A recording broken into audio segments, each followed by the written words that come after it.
everybody. Welcome to Undefined. Today, I'm very excited to be joined by Jay Gonzalez. He is a multi-instrumentalist. He does so many different projects, but you might know him as the guitarist and keyboardist for the Drive-By Truckers.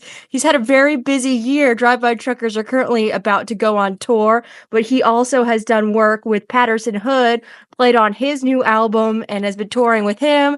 You've made an EP with Sloan Simpson, where you guys were trading out songs. It's called Split. It has 4 songs on it. And then you've also been doing work with the band Loose Cattle, and I'm sure you've done more stuff that I'm even forgetting, but I'm so excited to talk to Jay. How are you doing? Oh, Valerie, how you doing?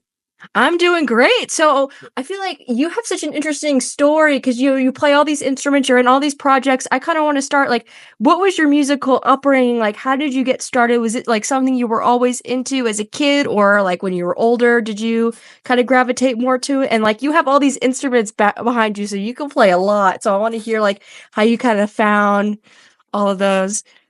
It's sort of it's definitely more of a jack of all trades, master of none situation with the instruments. But I have more than I probably need, and probably don't really know how to use half of them. But I do like having them around for parts and inspiration. Every different one has different sounds, and just like guitars have just they kind of have all kinds of different sounds that inspire you. But yeah, I grew up in New York, a little north of New York City, and it basically I've always been into music, but I started taking piano lessons at the age of 7, and I Wow. had a mentor that told my was a musician that told my mom that I would, I would go on walks. He was a great guy, Barney, and he played fiddle, and he said I would whistle melodies and suggested piano lessons, and then so I started doing that, and then in my teens got into guitar and did that, and then kind of since then, I've just gone through phases of bouncing back and forth or doing those.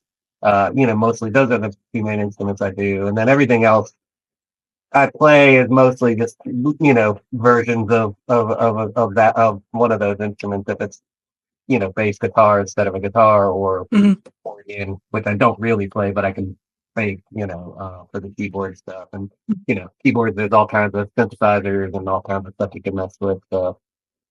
Yeah, I enjoy kind of bouncing back and forth doing that, and just seeing what fits, whatever, whoever else I'm playing with, it's fun finding a spot in the mix.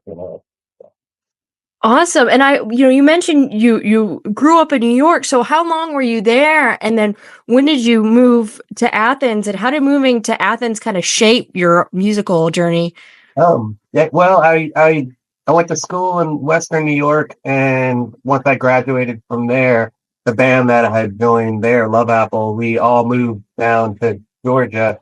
Not right at the same time, but about every semester, one of us would graduate, and we wanted to stay together and work together. So we moved down in about '95 is when I ended up in Athens, and then we were a band for a few years and split up, but 3 out of 4 of us are still in the area, and we, I it's kind of hard to measure how much the Athens thing has influenced me. It's been pretty immense. I was, only 21, 22 when I got here. So, I had a lot to catch up on and a lot of learning to do, but it was a perfect place for it because especially at the time, was not like a huge music business situation going on here. And Mhm. so it was just all, diving into music that just inspired me going back and almost doing like music history, but like, sort of rock history from the Mhm. 60s on, sort of. So, and there's lots of places around here and lots of folks who know that history, and also, record stores, and then the internet. Once the internet started happening, it was, deep diving and all kinds of rabbit holes of nerddom, but Yeah, I do the same. Yeah. it's now it's just amazing, across the board you can find anything anywhere. But which is a blessing and a curse, I guess. But it is. I certainly took advantage of it when I was in that phase of my life where I was like trying to soak in as much music to spit back out. Do you have like any standouts? And like when you made that move, did you kind of like did you see like a shift in kind of like how you thought of music once you got settled here? Um, Somewhat. I mean, probably I probably thought there was more of a shift than there actually was. I think, I think sort of you could be influenced by stuff, but your general what you do musically is generally kind of the same no matter what you do. But I do feel like I certainly tried to like I had gone to school for music, like classical music, and I definitely at that point was trying to pull back and like sort Mhm. of it was almost going back to sort of garage band rock and sort of really sort of I feel like I almost put learning sort of the basics of songwriting and rock stuff on hold for a while there, and then really dove into it when I moved to Athens and and started recording with different people and my buddy Chris, who was in the band with me, and we moved down here together. Had a little studio under our apartment, and we would record our bands that we're in, and he would record. He's an engineer, and I would play music on it and do stuff. And then we met. We sort of fell into a scene that sort of led us to, how I ended up sort of being in the Truckers was early on. We were became friends and joined this band, The Possibilities, in town, and they were our favorite band in town, hands down. And we were lucky enough to kind of join and be a part of one album with them, or one unreleased album. And then and the drummer from The Possibilities, Matt Lane, was the drummer on the first two Trucker records, and toured with him a bunch then. And both his brother and the other Possibility bandmate Bob backed up Patterson when he was doing a thing called the Lot Lizards before the Truckers, and everybody, everybody played with everybody back then, so it was a lot. Yeah, I was gonna ask that kind of segues because I want to know like kind of how you got into the like what led you to the Truckers because you joined in 2008 or Yeah, was it yeah, because I heard various sources. So like, you had mutual friends and then like what led to that? I'm sure like have you played with them a lot in the past? And then when they needed a guitarist, were you considered like I want to hear more from your perspective. yeah. I mean, it was a very kind of a natural sort of gradual thing where we played around town, um, alongside the Truckers. And then kind of when I joined the Possibilities is when the Truckers, around 99, 2000 is when they started leaving in town more and kind of blowing up. Oh So, wow, so you go way back with them. So like well, I wasn't with them yet. I was in the I know, Possibilities. but you've Oh, known yeah, them for a yeah, while. yeah. Yeah, I didn't know you've known them that long. Well, we used to play it, and it's this kind of storied club that isn't around anymore called the Hi Hat Blues Club. Hmm.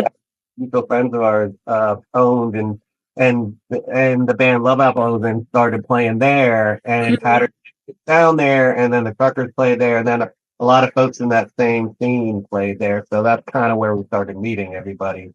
And yeah, I mean, I don't know if you've been to town, but it's small. But that was one of the hubs for sure. And and I remember talking to him, and he was, you're from Buffalo. We played up there, and I think on their first big tour, the Truckers played up in Buffalo, and so we were always friendly, and then we actually opened for them. They asked us to open 3 shows. It was when Jason was in the band for a little bit, so Hmm. it was maybe 2003, four, something like that. Yeah, like the Dirty South, probably. Probably, yeah, and it was really cool. It was Hmm. a lot of fun, and then from then on, I would see Patterson and Brad around town. When they were off the road, which is not not very much, but we'd see them, and then I guess it was like 2007 October. Like I remember because it was Halloween. The band, the great band from Atlanta called the Shut Ups, would do this sort of rock karaoke thing. There's a big tradition in Athens of like bands doing covers, covering a whole album or covering certain artist on Halloween, and Hmm. this was like their version of it. So they had different. people from different bands come up and pick a song and sing it, and they would back you up. And so I had done it the year before, and I think Patterson did, but this year kind of ran into each other, and he saw me. I did. It was pretty funny. I did "Pressure" by Billy Joel, which is, and it sounded pretty close to it, despite it, us not being sort of the '80s rock guys. But the setups have an element of that in there, and it was a lot of fun. And then Patterson was there that night, and that's when he invited me. He was not, he made it clear he wasn't a huge Billy Joel fan, but he loved the performance, and I thought that was cool. And then he asked if I would be interested in doing some touring with him, and at that time it was just keyboard because John Ness was in the band and he played guitar and steel Mhm. guitar. So um and yeah, and so after that, I sat in and we did a Bruce Springsteen tribute thing where we played half of "Darkness on the Edge of Town," and I played piano and organ on that, and that was kind of right before I started, jumping the bus, so to speak, and sort of went out on the road with them. They had a lot of keyboard on that previous record, Brighter Than Creation Star, Uh-huh. by a friend, legendary keyboard player from Muscle Shoals and Memphis and LA, Spooner Oldham. And Mhm. so, and I think he couldn't tour with them anymore. And so that they were looking for somebody, and that's how it worked out. And so, yeah, 2008, kind of been doing it. And, Wow, that's really cool. And like a lot of albums have come out since then. And like, is there a different dynamic? Like, how was it like when you were touring with them and then when you were finally in the studio? Like, what was that like for you? Like working creatively with them, like being on the album versus just playing. oh, it was very cool. I mean, that's definitely my favorite thing. I love playing live, but it's mostly to play the songs that were recorded or to learn songs to record or Mhm. it does go hand in hand, but I was excited. It was great. It was the first album I worked on. It was kind of both um Go Go Boots and The Big To Do. The Big To Do at first, and then we kind of kept recording, and then it became both albums, and it was a lot of fun. And since it was in Athens at Skate Park with David Barbie, there was an element of familiarity, which was nice. But having said that, there was also high anxiety on my part because of the situation, and it was first time I was in with all those folks, and playing live is one thing. You can kind of get away with a lot, and Mhm. I couldn't really in this situation. In hindsight, like anything, I wish I could have just enjoyed it and not worried about it so much. But that's probably a foregone point. Well, that's not going to happen. Yeah, I Nowadays, feel like it's a lot looser, and at us here, just doing it over the years, Mhm. and the lineup situation right now, and everybody's very comfortable, and we're just having fun doing it. So, I love being in the studio, and not to say that there weren't great moments. I really enjoyed it, and I learned a lot. But I think Mhm. mostly on my part, I was very um, anxious about what to do, and not overdo it and add too much because there were already 6 or 7 of us at the time, and so um, there was a lot of instrumentation that Yeah, I can imagine the pressure too because they've been an existing band for so long and they've already kind of built that sound and they've already had a way of working when you're joining in. I can understand like the nerves of it. And it's so funny happened. that you say that both of those albums were recorded around this like the same sessions because I associate those two together. They really are sort of like the like Rubber Soul, Revolver, with the Yeah. you know not saying quality wise, just saying like that kind of vibe where they recorded the same stuff and ended up, instead of making it a double, sort of splitting it up. Um, but which was really cool. And then it kind of came out right after each other, and so we did tour a lot right then, and it was pretty crazy at the time. But I was younger, so I could kind of handle it a little better. And Yeah, speaking of that, so I want to know, like, the truckers isn't the only thing that you're doing. Like I said, and you did that thing with Sloan. You've been working with Loose Cattle. You do all these other things. What are you kind of working on now? And then how do you kind of balance your different projects with? I mean, because y'all are on tour a lot. I mean, you do get breaks, but even when you're not on tour, like I said, like you'll be going on tour with Patterson. And you'll be doing different things. So, like, how was that process like for you? And what are you working on right now? Well, I I've gotten a little better at sort of balancing it all out. Not great. That's probably my biggest struggle is sort of, um, prioritizing things at different times, and because yeah, I have a bunch of different projects, and I really enjoy that, and I love jumping around and doing different things. And lately it's been super busy because a lot of it is sort of dovetailed, like Patterson's tour has dovetailed with I've been working with a friend of mine, Tom Howell, who's a film composer. He's out in LA, and I've been playing guitar on a soundtrack he's doing. And that's, you know, a lot of work. And it's Yeah. great. And it's funny, but it is like it's stressful in its own way in the sense that you're there, you only have a certain window to do it, and you have to, and especially not being in the same room, they're sending stuff back and forth. But and then the learning curve of trying to do something, you know, playing music in a band is you're trying to grab people's attention, whereas if you're doing music in a movie, you're trying to make a mood but not draw the attention away from it. So it's like it was a lot harder than I anticipated, but it's been great. I'm learning a lot from that.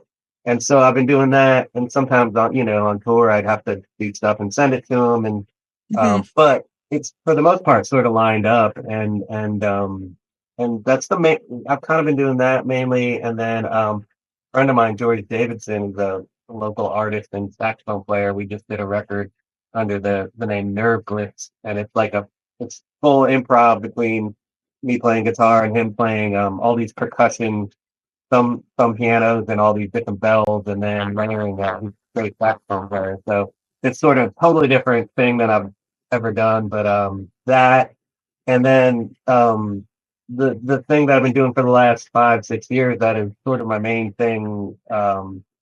Is working with a lyricist named Pete Smith, and we did an album a couple of years ago called Gonzalez Smith, and Hmm. that, you know, just me writing all the music and him writing all the lyrics, and him sending me a PDF file and then setting it to music and then going back and forth until it's, right. And I've wanted to do that forever, because I love, how Elton John does that and sort of classic songwriters that they used to split it. And I enjoy writing lyrics sometimes, but not all the time. I'm a lot more prolific if I could just do the music side of it. So that was a lot of fun. And then to work with someone at that level of lyric writing has been great because you get a little bit of a complex when you're in a band with like the Chuckers, Hmm. or they're especially writing lyrics. You're just like Jesus. But it's I've learned a lot from them, and I think I've also, as I gotten older, become a little more confident in it. But so yeah, it's been fun. And then the other thing I've been doing on the side, in a sort of similar vein of the stuff with Pete, the Gonzalez Smith thing, is this band called the Boulevardians. It's a bunch of friends of mine from town who play on our friend Grady Thrasher, who's a local guy who's a really sweet dude who was a lawyer. He's a retired lawyer, and he's just great. He's on the Cine board, the local art house theater, and does all Wow. kinds of stuff for the community. And he kind of started commissioning me to write music to lyrics that he would write these songs for his wife. And then we started cutting them before the pandemic, and then after the pandemic, ended up having a full band of all these great players, and we just go in and record live on the spot, and the songs that he and I wrote, and then we just put out an album too that I'm gonna hopefully put up on my Bandcamp. So That's it's so cool. playing pedal steel in that, so that's been great to work with Wait, them. who's playing pedal steel? John Neff who used to play in the Tuckers, so Oh, nice, nice, yeah, yeah. so it's really that's been fun. But yeah, it's been a lot, but it's when I'm home, I juggle it, and it usually works out. And then when I'm on tour, that I can focus on that, or I've been learning how to kind of get stuff done because there is so much downtime on tour where you can get stuff musically done if you put your mind to it. I'm learning slowly after. Yeah, because you have so many different people that I'm sure, like, you have to send stuff to. So, It's have you fun. I learned? mean, and Matt Patton from the Truckers, I do a lot of stuff from, he kind of kept me going during the pandemic with sending keyboard parts for his dial back artists and stuff. And Yeah. that stuff's still coming out, and I'm still working on stuff with him. So it's, and then I play in his band, Model Citizen, E2 when we can all get together. So Yeah, I was gonna ask about that. it's awesome. It's so much fun. It's great dudes, and it's a different side. I get to kind of play even a little heavier than I even do with the truckers or whatever. Yeah, and did you go when you work with Met? Do you go down to Water Valley, or do you do some of it in Athens? Or Yeah, well, when we did the record, which was a live in the studio record, but I went down to Water Valley and spent a few days doing that, and then we met up and toured a bit. And we're talking about getting together in Atlanta or Birmingham and doing some writing. But he's been doing so much playing too, with Lord Day and Grace now too. And between Mhm. that and the record stuff, and it's we all we all just keep busy. It's the way to do it. I mean, I played with Brad in a couple of different projects, I mean with the Patterson solo thing, which kind of, was a pretty long tour, and I think we're gonna do more next year. And That's it's exciting. it was a very fun thing because it was a whole different group, not a whole different group of people, but several people from the Tuggers in a different context, and it was a lot of fun. So, I'm really in love with, and our friend Ben Hackett is great with it, and played all the Yeah. horns and stuff. So really cool. I want to talk about little too. So, did you work on the recording process as well for that album, or did Patterson kind of do it mostly by himself, and then you just did the live stuff? He did it. He did most of it in Portland, and with Chris Funk co-producing, and which is awesome because I do think it gave it a different sound. I think Hmm. sometimes I love that he has this on his records and stuff, but sometimes I feel like it's you can make it sound different, but sometimes it's tough because you're using the same ingredients as the other, Hmm. whatever. So it's like, but having different players on it, really kind of made it really sort of spacey and different. And then I played on parts on a couple of songs, and Brad played on I think one song. So we were on there a little bit, but it was fun learning all the different parts, and then kind of doing our own spin on it. So. Yeah. What songs did you record with him for the album? I'm curious. I don't know if you remember. Um, with Pinocchio is one, and sort of like with like toy piano and sort of drum stuff, and just the stuff that made it sound kind of like Disney-ish a little. And then the other one I'm blanking on now. I think it might have been either the Pool House or I can't recall. It was just a weird synthesizer line that the machine started breaking down as I was playing it, and by the end, you could just hear all this noise happening. It's pretty wild. Oh, that's awesome. Yeah. And so how was like the brand practice, like getting, how was that different from the truckers, like getting the new people? And then like, did you just spend a lot of time before tour getting all those songs down? Yeah, yeah, it was kind of tight in the sense that we only had 2 or 3 days to rehearse. But we got together in Athens, and actually got folks at New West Records that they're kind of based here. They had this great setup where they briefly had a performance space, but they couldn't do it anymore. But we were able to practice on stage, and that was really nice, and kind of get used to it.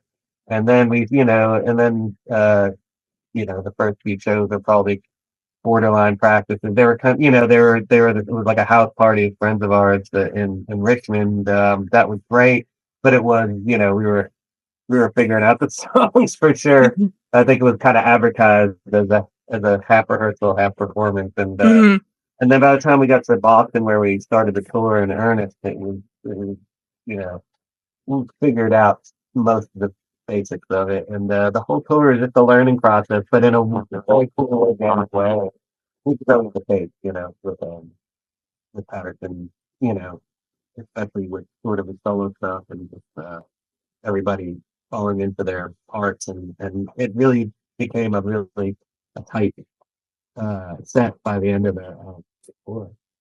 Yeah, I really wish I could have made it out to those shows, but I wasn't able to. I'm seeing Patterson at Shows Fest, but I don't think it's gonna be like a band thing. I think he's just gonna be like in the round. I think they advertised it. Yeah, I think So yeah, that'll be yeah, different, but that'll be cool. That'll be because it's with is it with some other is it with Jason or with other yeah, I folks? think it's with Jason and Chris Tompkins.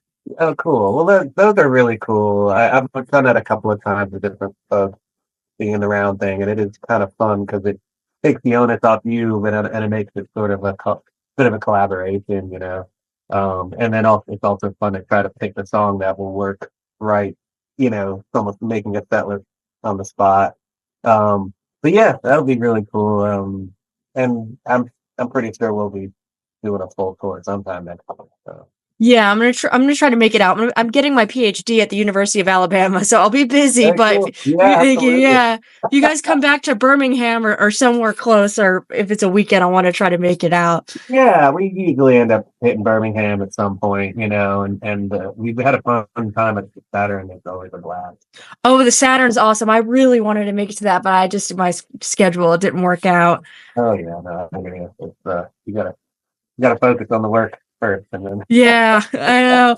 But I really want to kind of take it to the next thing. Like speaking of tour and Patterson and everything, one big thing in the world of drive-by truckers is that the homecoming that you guys do every year. And how long has that been going on? Was that before you joined the band? Because yeah, well, yeah, yeah, it's been yeah.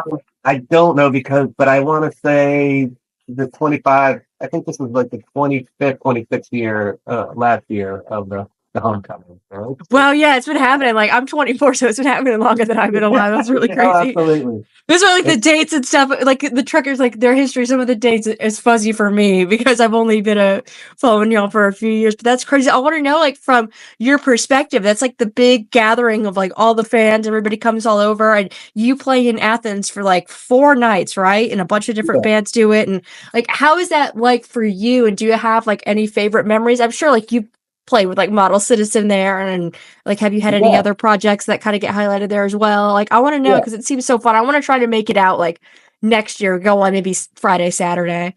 Absolutely, yeah, you could. It's a blast. It's great. I mean, it's funny because it's like that part of town that sort of gets there's just a ton of people, which is awesome that folks come from out of town. And honestly, yeah, it's more about that than playing. You're playing for folks and friends and family in town and stuff. Mhm. A lot of times that's the only time a lot of your friends and family will see you. Um, and then, but then it's just all these folks kind of depend on Athens and I think have figured out like what restaurants to hang at and now sort of have their own, you know, events at Cine and very cool different things. And then also do you know, raise all this money for Nucci space, you know, Yeah. auctions and they make all this amazing stuff. And so it's like, it's awesome. It's always just been so much fun to go and just hang out and get to, you know, see people I've met over a long, you know, some folks I've known, you know, 15 years and and just see them, you know, all in one place too, which is nice, you know, and you see people that didn't know each other and then they meet each other there and they become friends and, you know, so much of the you know, the rock thing and the music thing is the social aspect of it as well. I mean, that's what I do with buddies, go to shows, and um, I think it's really great. And they raised someone maxed the donation last year, and there was over 100 grand for Nuki Space, which is amazing, you know. So it's kind of hard to wrap your head around, but I love being a part of it, you know. It's really neat. That's so cool. Yeah. Do you have like a favorite memory? Like, I'm sure you don't have one, but like, do you have like a cool experience from like a homecoming that really stood out to you? Yeah, I mean, we did one time, w- we did a like a Springsteen tribute with a lot of the folks in our crew and family, and it was a lot of fun. It was really a blast doing that. And our friend Cole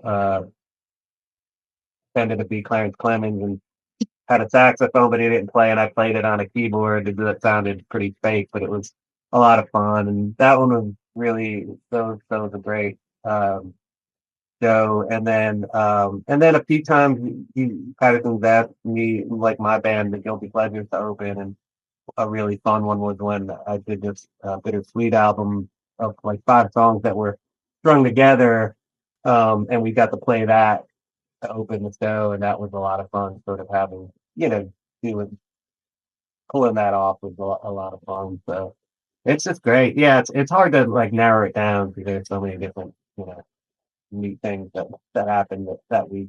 Last Yeah. year, great because Paranoid Style opened for us one night, and Peter Holzapfel was like one of my favorite musicians of all time. Mhm. In that band, and I got to meet him and get him to sign one of my records, and so it was that was lovely too.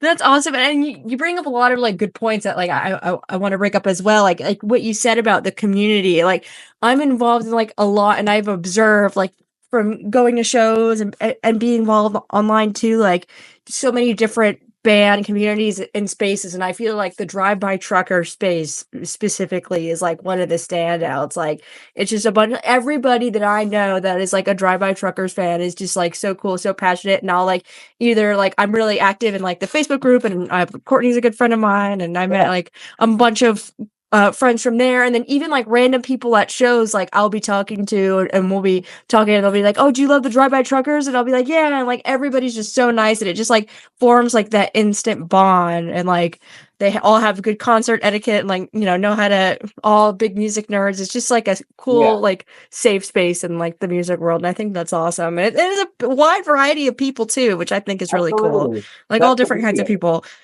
Yeah, it's. I think we sometimes get, pigeonholed into the sort of Southern rocket kind of thing, but I've learned that a lot of heathens have like just wide taste in music, wider than Yeah. I do, and it doesn't, and it shouldn't surprise me. I mean, I know we don't, Patterson, we don't, we listen to all kinds of crazy different stuff, and I think people would be surprised, but it's just like anything. You don't eat the same food every night. It's with music. It's you want to kind of, um, you know, try as many different types as you can.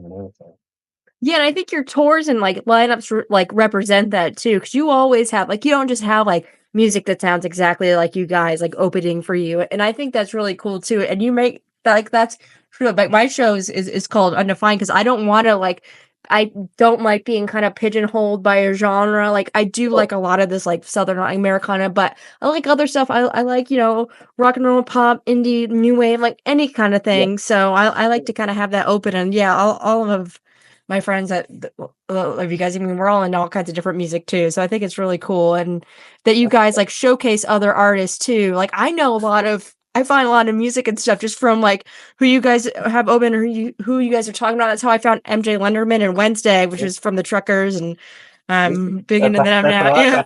that's how I found out about him too. Yeah! It's true. I mean, so much I get from Patterson, especially Patterson's playlist. I'll learn new stuff. I mean, I listen to all kinds of stuff and I look for stuff, but a lot of times it is older stuff. So it's like kind of like that, someone that will pull me back to the present, and Matt Patton too. Yeah, I was Remember gonna say, that Pat he's yeah, all over the map with that, and he was the first one I remember mentioning Wednesday, and that's been amazing to see, and it's been great. So exciting. and isn't it so crazy to see, like, how big MJ's gotten over the past, Yeah. like, year? It's insane. Well, just look at, and he's just a very laid back dude, and it's so his music is so deceptively like laid back and simple, but it's not, but it struck a chord, and rightfully so, and it's really cool. It's nice, Yeah, is and also to see sort of guitar based rock music get pretty big. I mean, I'm fine with the notion that rock music and band, that digital music is certainly more prevalent just in general and the most popular, side of music. But it's still nice to have like, someone come out and just like with this raucous guitar sound and do really well with it. Yeah, and it attracts a lot of ages too. Like when I was at Wilco, I saw like a lot of dads wearing MJ Lenderman shirts, and it just made Oh me yeah, chuckle. Yeah, I was I like, believe it. Yeah, that's "Huh." so funny. It definitely crosses over. I mean, especially with the sort of elements of like pavement and different other sounds from that era, and it totally makes sense, but doing something new with it and different lyrically doing some really interesting stuff. So. Yeah, and I think y'all, like, the group and, like, Patterson and even Matt, like, you guys are kinda like tastemakers, like, I'm always hearing stuff about, like, either, like, movies or shows or, like, music from the Truckers universe, and so, like, when you guys are on the bus, like, is there anything, like, from the recent tour that you guys have been really into or playing or watching? Like, what has been kind of like a current thing that you guys have been sharing around, if there's any? Well, it's hard since we haven't really been on tour with each other for more than a day or two.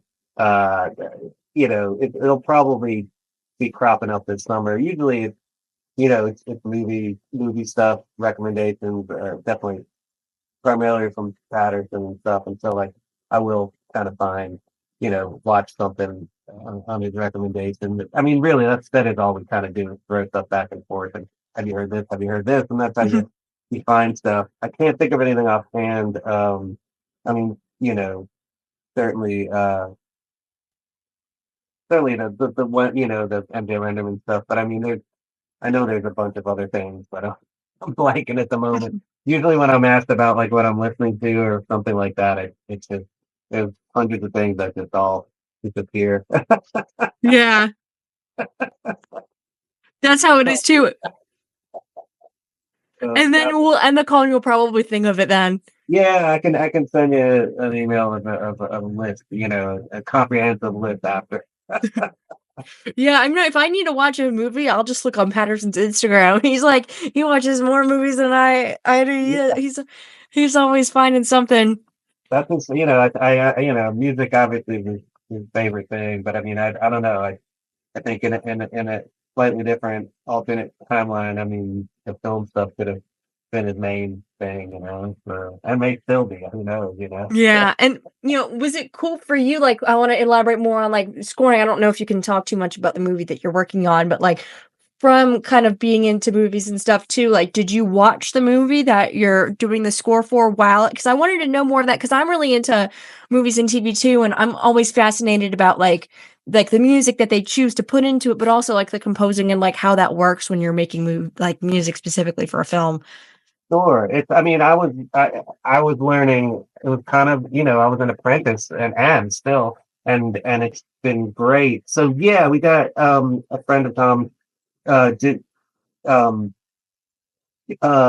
sent him the script, and Tom had worked with him before. His name is Marcus Efron, and Mhm, he sent him the script, and that was the first thing Tom and we've been working together for about a year, 2 years now, and we met. My brother-in-law introduced us, and again, Athens, it's like everyone knows everyone, and I had been mhm, seeing that he's teaching composition at school and wanting to take a class from him without going back to school because I can't. I have too many mhm. nightmares.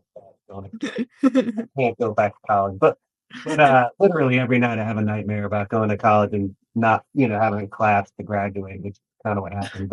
Uh but good. So anyway, we talked and then I ended up working with him and the first thing we did was write a song for this movie. And then when the movie eventually started going in production, um he was teaching at UGA, moved back to LA and we started, send me a theme and we would work on it. And, he's doing the composing primarily, and I'm translating a lot of the keyboard stuff to the guitar since it's based in Texas and it's kind of has that vibe. So there's like a rustic vibe. So I've been doing, acoustics and electrics and mandolin and just a lot of times there's like temp tracks of music from other films or different songs Mhm. that are in there to show the mood and whatnot. Yeah.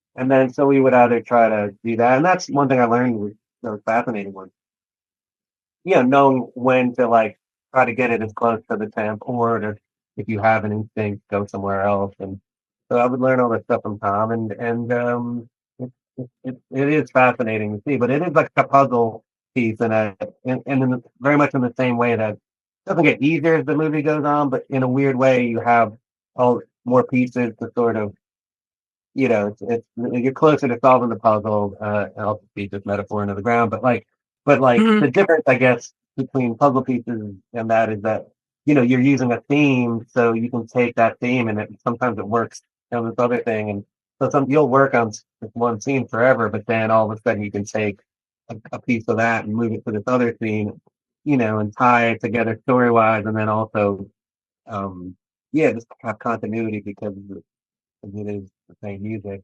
Yeah, I noticed that, and I love that in movies too. Like when you're watching something and like they have like a bit of a song, and then you hear it in the score, and then like it will kind of come back, but it won't be that same thing. It'll be a little bit different, and I think that's always cool It in is. I films. mean, and it's a great job for composers because it is. It's all the stuff you learn in school for the composition is used there. And kind of in a way that you can't be precious about it. You're under time, constraints, and you find yourself just doing stuff super fast. Which is good a lot of the time, not to overthink it. And so, Hmm. yeah, I've written more music, and a lot of it gets cut, and almost half of, so that's something that's different than in the rock world a lot of time. At least in our world, the truckers, we record something, usually it gets released if it's gotten to that stage where we're recording it. Not everything, but yeah, there's a lot left on the cutting room floor, so much so that I mean expression after it, but it's like it's even if something's not used, that's awesome because it is forcing me to write every day, and stay in that mode, which um, certainly makes it easier.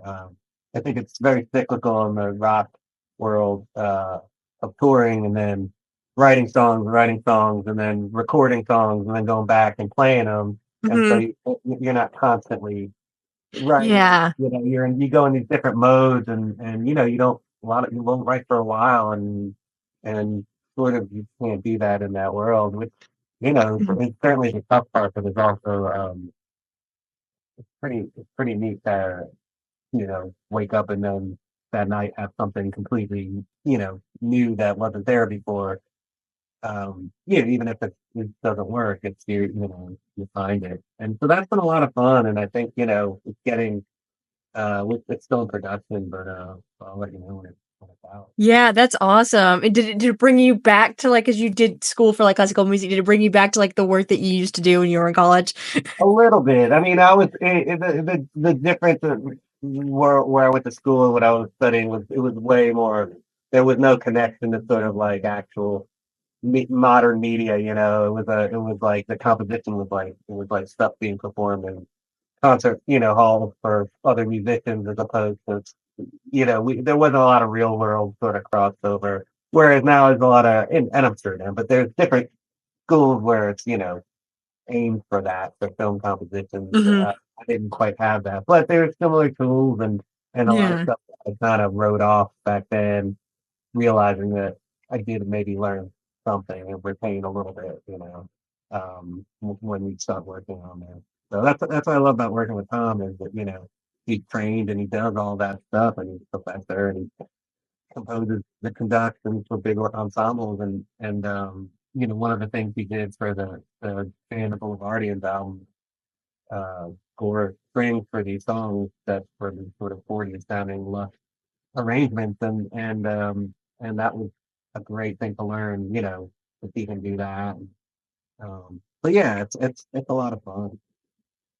That's awesome. And then, I want to wrap up a little bit because we are getting close to 3 o'clock. But it's been so nice talking to you. Yeah, absolutely. Yeah, I want to talk. So, you're about to go on tour with the Truckers, the summer tour, with Deer Tick and Them on the Sleeves. And so the last tour you guys been doing for like a while, you've been pretty heavy Southern rock opera, and now no more Southern rock opera front to back. So, what can people expect that are going to the tour?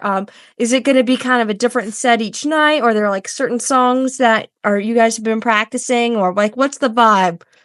Well, I think it's going to be sort of a little bit of everything. I think, um, we're certainly not going to do the show straight through, but like sometimes. since then the Southern Rock Upper tour, we'll do like 2 or 3 songs in a row from the set, that go like really well into each other and have Mhm. momentum. So, maybe doing a little chunk here and there of it. And then certainly songs from it. And I think it influenced us playing wise, influenced me. I was a lot more apt to play guitar now, because there was so much more guitar in that album that, Mhm. and I realized how much I enjoy it, and it kind of, I guess I always deferred to keyboards because we already have 2 guitar players, but Mhm. realizing how much fun it is to have three, and that, it's such a trademark of the group that it's why not embrace it. So I'm hoping a lot of guitar and heavier upbeat songs for the summertime kind of thing going.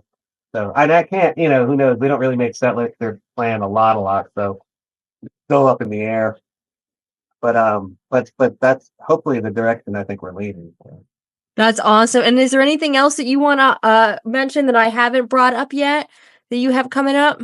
Um, I've probably blabbed about everything. I think I've covered. I think I've covered every project I've kind of been involved with, more or less. I don't remember the rest.